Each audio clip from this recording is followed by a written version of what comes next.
నోటికి కూడా ఇదే మర్యాద ఉండాలి, అసెంబ్లీ బయట కూడా మాటల్లో సంస్కారం కనబడాలి, విమర్శ ఖండన రెండింటిని హుందాగా స్వీకరించాలి, నన్నేమన్నా పట్టించుకోను, నా తండ్రిని అంటే ఊరుకోను, బీఆర్ఎస్ వర్కింగ్ ప్రెసిడెంట్ కేటీఆర్ స్పష్టీకరణ అని చెప్పేసి కూడా వార్త చూసుకోవచ్చు.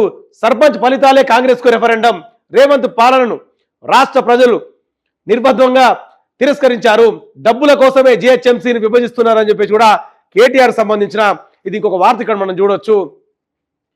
నోటికి కూడా ఇదే మర్యాద ఉండాలి. ఏదైతే సీఎం కేసీఆర్, మాజీ సీఎం కేసీఆర్ గారు అసెంబ్లీకి వచ్చిన తర్వాత ఎంత మర్యాదగా రేవంత్ రెడ్డి పోయి నమస్కారం పెట్టి పలకరించిండో అదే మర్యాద కూడా అదే పద్ధతి కూడా నోరులో కూడా అట్లే ఉండాలి.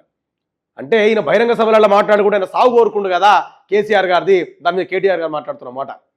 నోరుకు కూడా ఇదే మర్యాద ఉంటే అందరికీ మంచిది, మా నాన్నంటే నేను ఊరుకోను కదా అని చెప్పేశారు.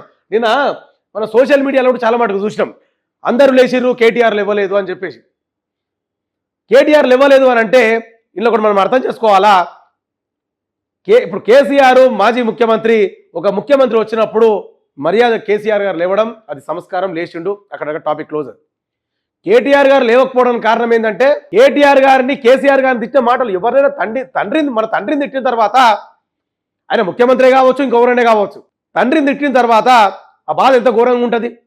ఆయన వచ్చి దండం పెట్టినా గిండం పెట్టినా కూడా ఇన్ని కోట్ల మంది ప్రజల ముంగడ తిట్టిండు, సొంత తండ్రిని తిట్టినాక కోపం రాదు ఎవరికైనా, అందుకే కోపం మీద ఆయన ఇవ్వలేదు అంతే, ఆయన పెద్ద ఇష్యూ ఏం లేదు. ఇంకోటి ఆయన కూడా నీ అమ్మ నీ అవ్వ అంటే ఎవరిని నీ అమ్మ అని మాట్లాడిండు అంత ఘోరంగా.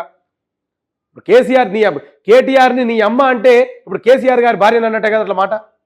అందుకే మన ఎవరు కేటీఆర్ కూడా చాలా కేటీఆర్ గారు అమ్మని అన్నట్టే కదా మాట అదంతా.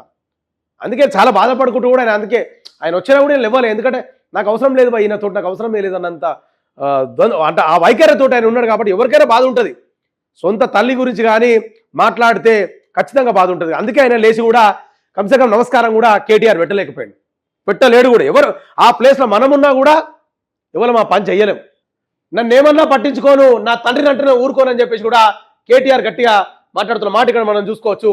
షేర్ చేయండి, లైక్ చేయండి, సబ్స్క్రైబ్ చేయండి. మరిన్ని వీడియోల కోసం బెల్ సింబల్ పై క్లిక్ చేయండి.